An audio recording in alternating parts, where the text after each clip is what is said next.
som bezmocný voči tej postave. Kľudne sedela uprostred trojuholníka stoličky, stola a mojej hlavy.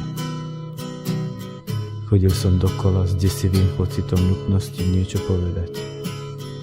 Okolo mňa chodil ktosi tretí, mal pocit, že musí niečo povedať. Okolo tretieho chodil ktosi štvrtý a mal pocit, že musí niečo povedať. Bolo nás stále viac. Všetci sme cítili ten škrtevý pocit okolo hrdla.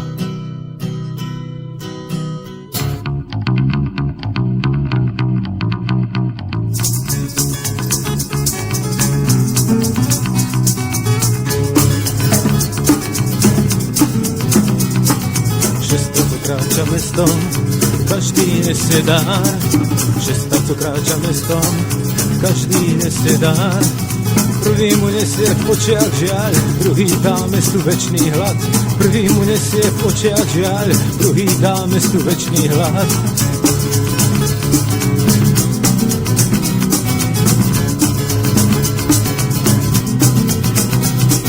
Šesta, co kráča mestom, každý nesie dár.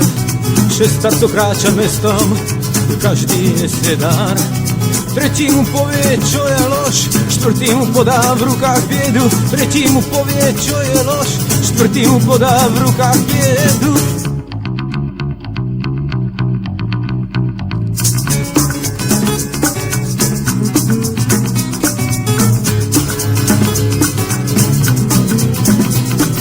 Šesta, co kráča mestom, každý nesie dár. Šestar, co kráča mestom, každý nesie dár. Piatý už rozdal bolesť ženám, šiestý dal navždy mužom strach. Piatý už rozdal bolesť ženám, šiestý dal navždy mužom strach.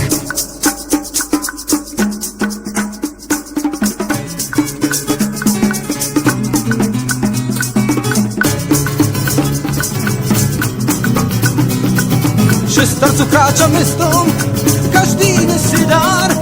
Šestar, co kráča mestom, každý nesie dár. S úsmevom na perách, s úsmevom na perách. Šestar, co kráča mestom, s úsmevom na perách. Šestar, co kráča mestom, s úsmevom na perách. Šestar, co kráča mestom, s úsmevom na perách. Šestar, co kráča mestom, s úsmevom na perách. Šestar, co kráča mestom.